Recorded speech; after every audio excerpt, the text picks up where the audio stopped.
Assalamu alaikum wa rahmatullahi ta'ala wa barakatuh. Cette séquence est destinée aux élèves du tronc commun scientifique, chapitre les fonctions numériques. On va essayer de présenter une solution à l'exercice suivant. Soit f, une fonction définie par f de x égale à moins x au carré plus 2x. Premièrement, déterminer d de f l'ensemble de définition de la fonction f. Deuxièmement, montrer que 1 est un maximum de la fonction f sur son ensemble de définition d de f. Troisièmement, montrer que si a et b sont deux nombres réels distincts de l'ensemble de définition de la fonction f, alors f de b moins f de a sur b moins a, qui est le taux de variation de la fonction f entre les nombres a et b, est égal à 2 moins a moins b.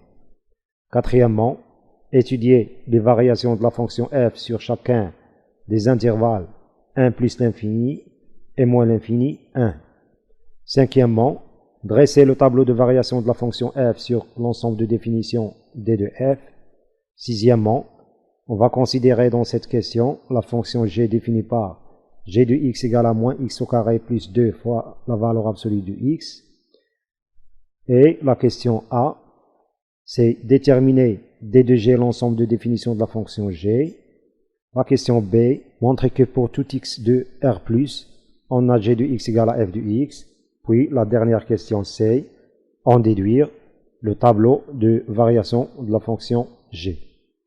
Commençons par traiter la première question.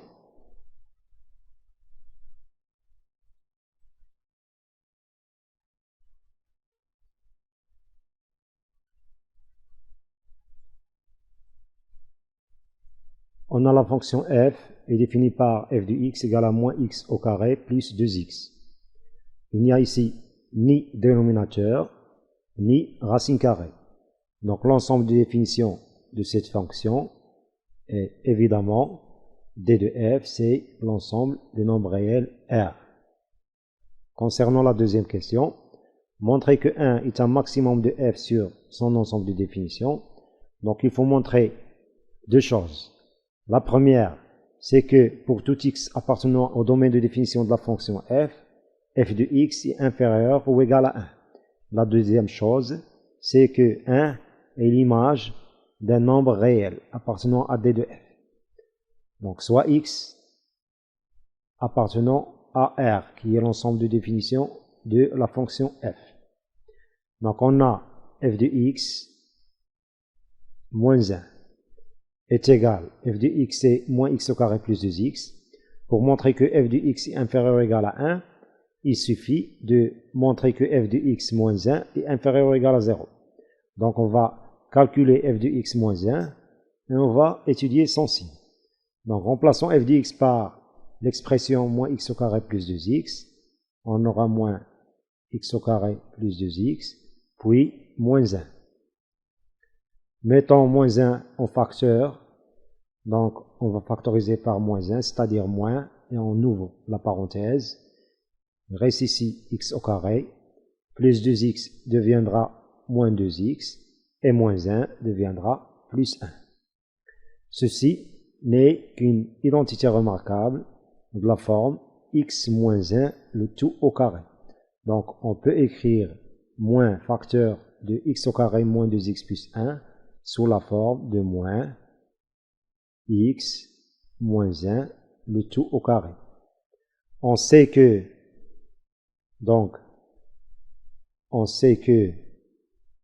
x moins 1 au carré est supérieur ou égal à 0 parce que le carré d'un nombre réel est toujours supérieur ou égal à 0.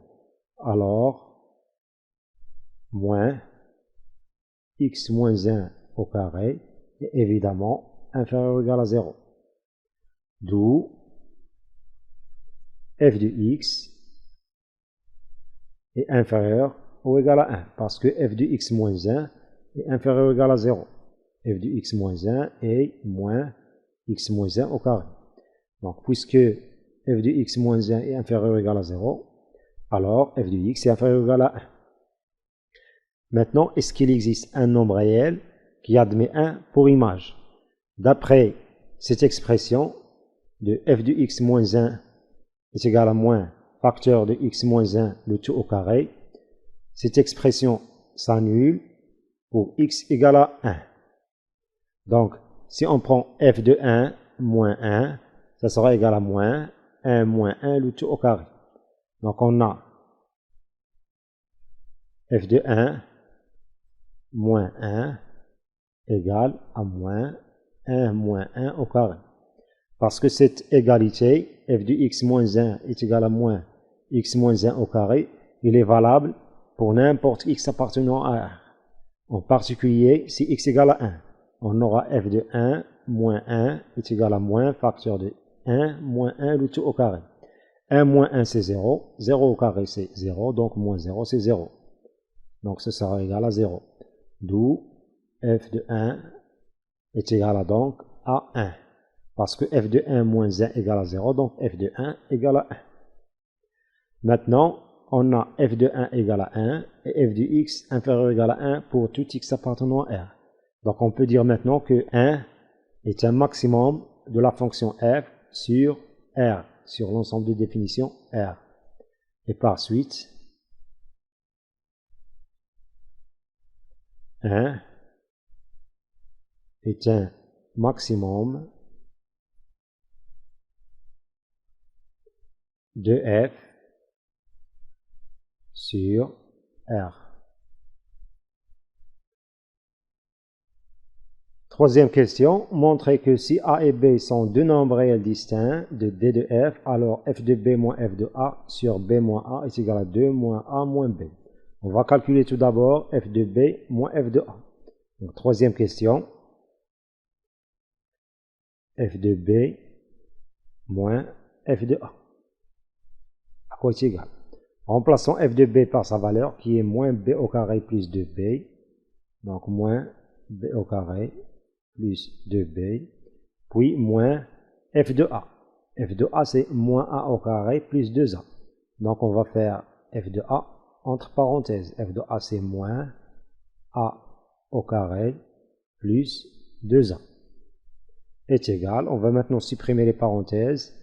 On aura moins B au carré plus 2B.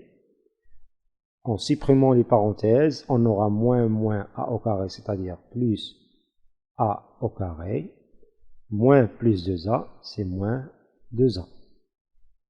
Ceci est égal à moins B au carré plus A au carré. Donc moins B au carré plus A au carré. Plus 2B moins 2A. Plus 2B moins 2A est égal. Ici, on va factoriser par moins 1. On aura moins, entre parenthèses, B au carré moins A au carré. Parce que si on supprime les parenthèses, on aura moins B au carré, la voilà. Et on aura moins A au carré, c'est-à-dire plus A au carré. Et ici, on va factoriser par 2. On aura plus 2 facteur de B moins A. Ceci est égal. Donc on a B au carré moins A au carré, c'est une identité remarquable. On peut l'écrire sous la forme de B moins A facteur de B plus A. Donc moins B moins A facteur de B plus A, puis plus 2 facteur de B moins A. On peut maintenant factoriser par B moins A pour avoir, parce que B moins A est un facteur en commun. Donc pour avoir B moins A facteur de, il reste ici moins facteur de B plus A, donc moins B plus A, puis plus 2. On va développer cette expression et on aura B moins A facteur, supprimons les parenthèses ici, on aura moins B moins A plus 2, c'est-à-dire 2 moins B moins A, c'est-à-dire moins A moins B.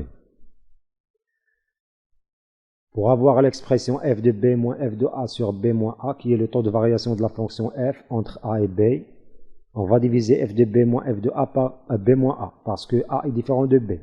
A et B sont deux nombres réels distincts. Donc divisons f de B moins f de A par B moins A, ceci vaut B moins A facteur de 2 moins A moins B, 2 moins A moins B sur B moins A. Simplifions maintenant par B moins A, on obtiendra 2 moins A moins B, ce qui donne notre résultat. Donc le taux de variation de la fonction f entre les deux nombres A et B est égal à 2 moins A moins B.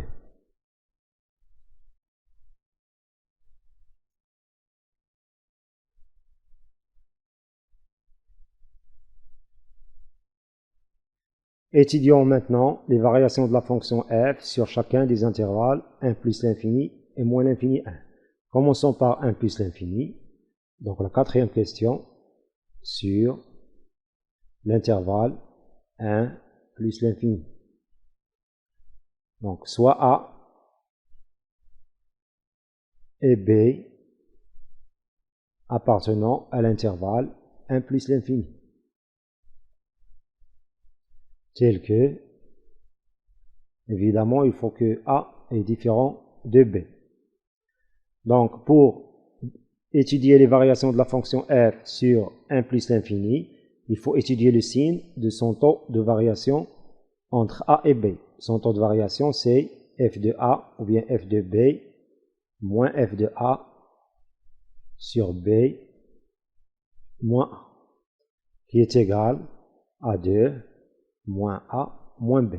Donc il faut étudier le signe de 2 moins A moins B sur l'intervalle 1 plus l'infini. On a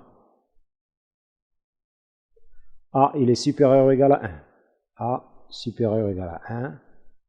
B est aussi supérieur ou égal à 1 parce que A et B sont dans l'intervalle 1 plus l'infini. Et il ne faut pas oublier que A est différent de B.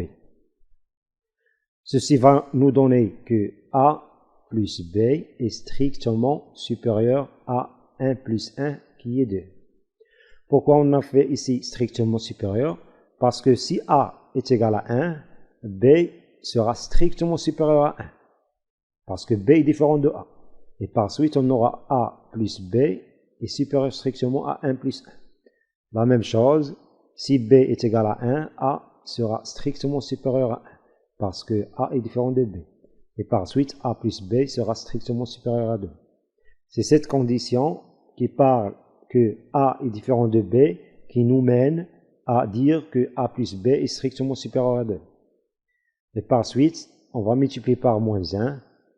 Donc, multiplions A plus B par moins 1, on aura moins A moins B. Multiplions 2 par moins 1, on aura moins 2. Il faut changer l'ordre de cette inégalité parce qu'on a multiplié par un nombre négatif. Donc on aura ici strictement inférieur. Maintenant, pour avoir cette expression, on va ajouter 2 à chaque membre de cette inégalité. C'est-à-dire 2 moins A moins B est strictement inférieur à moins 2 plus 2, qui est 0. Donc cette expression est strictement inférieure à 0 sur l'intervalle 1 plus l'infini. D'où f est, puisque cette expression est strictement inférieure à 0, qui est le taux de variation de la fonction f entre A et B, donc f est strictement décroissante sur l'intervalle 1 plus l'infini. D'où f est strictement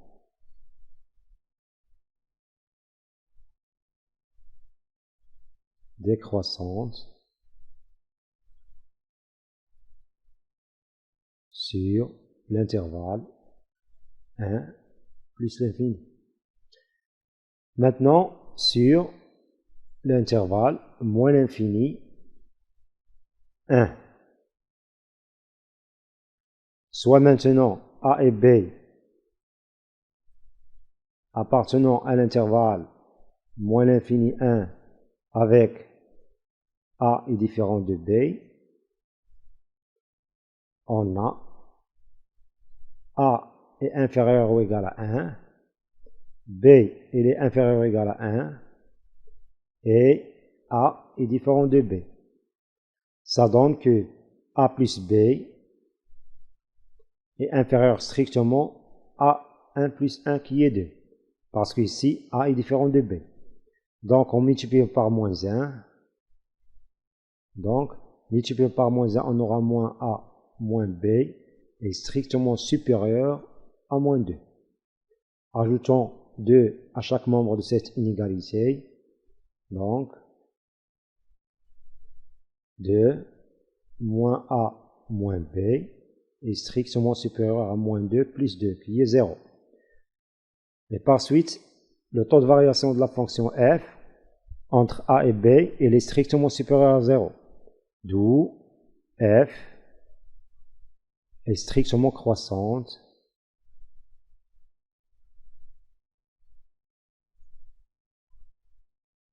sur l'intervalle moins l'infini 1.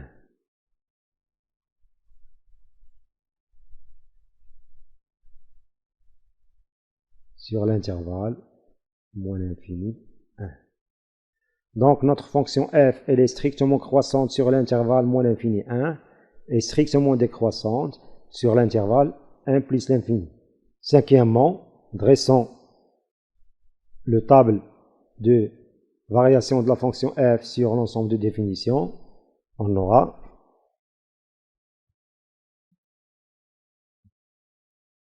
x moins l'infini plus l'infini, ici 1, f de x. Donc on a f est strictement croissante sur moins l'infini 1. Donc on va mettre ici une flèche qui croît. Et strictement décroissante sur 1 plus l'infini. On met ici une flèche qui décroît. Par contre ici, on va écrire l'image de 1 par la fonction f. On sait déjà dans la deuxième question que 1 est un maximum de f sur d de f et il est atteint pour x égale à 1, c'est-à-dire f de 1 égale à 1. Donc ici, f de 1 c'est 1, on doit mettre 1 ici. Voilà le tableau de variation de la fonction f sur d de f.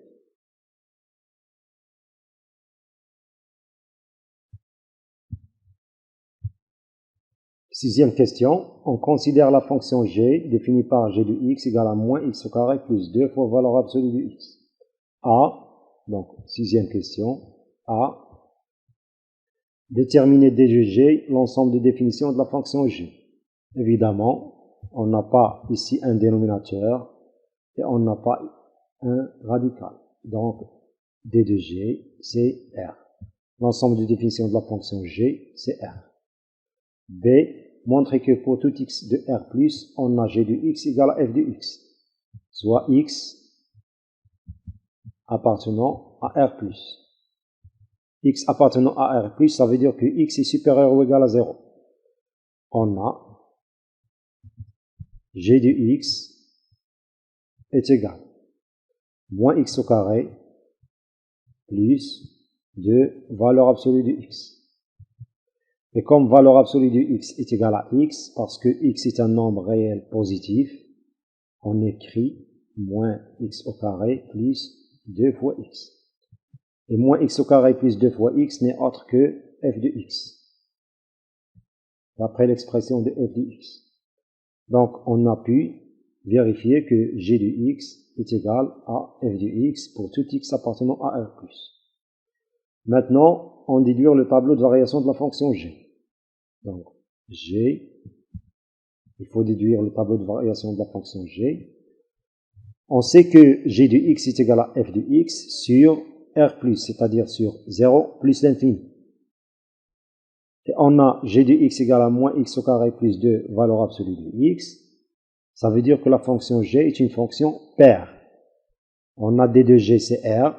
R, elle est symétrique par rapport à 0, c'est-à-dire quel que soit x. Donc, on a quel que soit x, ou bien pour tout x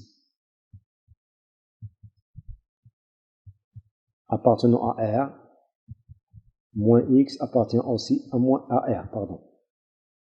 C'est la première condition qu'il faut vérifier pour démontrer que la fonction g est paire. La deuxième condition, pour tout x appartenant à R, Il faut montrer que g de moins x égale à g de x pour pouvoir dire que la fonction g est une fonction paire. Donc g de moins x est égal, on a g de x égale à moins x au carré plus de valeur absolue de x, et g de moins x égale à moins x au carré. On va remplacer tout simplement x ici par moins x, plus de valeur absolue de moins x, qui est égal à, ici on a moins x, le tout au carré, c'est x au carré. Donc on aura moins x au carré, plus valeur absolue de moins x n'est autre que valeur absolue de x. Donc plus de valeur absolue de x. Et ceci, c'est g de x.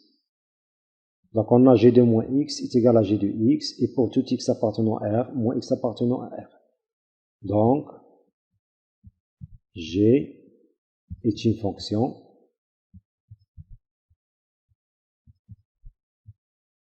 paire. Puisque g est une fonction paire, et g de x est égal à f de x sur 0 plus l'infini, donc les variations de la fonction g sur 0 plus l'infini sont les variations de la fonction f sur 0 plus l'infini. On sait que la fonction f, elle est strictement décroissante sur 1 plus l'infini, et sur 0, 1, si on prend par exemple 0, 1, 0 se trouve à gauche de 0. La fonction f sur 0, 1, elle est strictement croissante.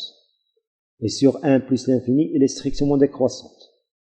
Puisque la fonction g est égale à la fonction f sur 0 plus l'infini, alors la fonction g sera strictement croissante sur 0, 1 et strictement décroissante sur 1 plus l'infini.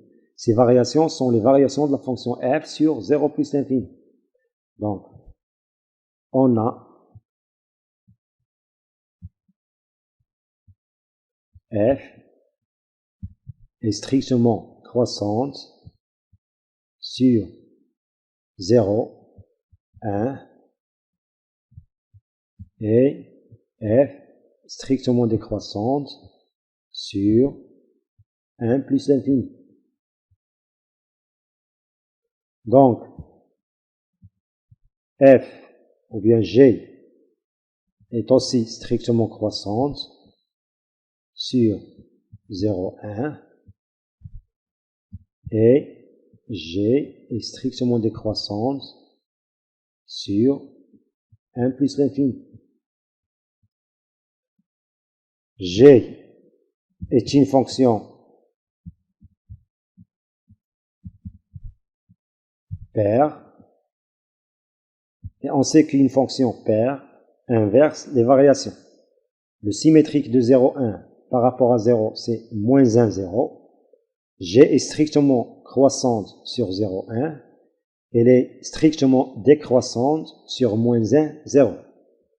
G est strictement décroissante sur 1 plus l'infini. Elle est strictement croissante sur l'intervalle moins l'infini, moins 1. Parce que moins l'infini, moins 1 est le symétrique de 1 plus l'infini par rapport à 0.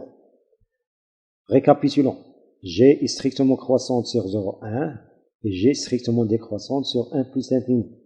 Comme G est une fonction paire, il inverse ses variations. Donc, G est strictement décroissante sur moins 1, 0, donc moins 1, 0,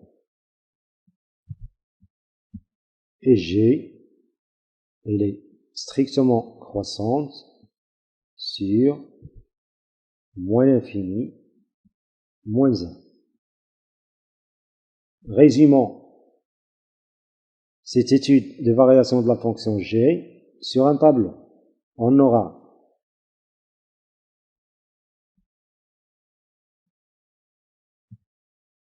ici g de x, ici x, moins l'infini. Ici, on va mettre moins 1, ici 0, ici 1, et ici plus l'infini. G, elle est strictement croissante sur moins l'infini, moins 1. Donc on va mettre une flèche qui croît ici. Sur moins 1, 0, elle est strictement décroissante. Donc moins 1, 0, elle est strictement décroissante. Sur 0,1, elle est strictement croissante. Donc sur 0,1, elle est strictement croissante. Et sur 1 plus l'infini, elle est strictement décroissante. Donc sur 1 plus l'infini, elle est strictement décroissante. Ici, il faut mettre g de moins 1, et ici g de 0, et ici g de 1. On sait que g de 1 est égal à f de 1 est égal à 1. G de 0, c'est 0, parce que c'est moins 0 au carré plus 2 valeur absolue de 0, c'est 0. G de moins 1, puisque g est une fonction paire, g de moins 1 est égal à g de 1. Donc, est égal à 1. Voilà le tableau de variation de la fonction g.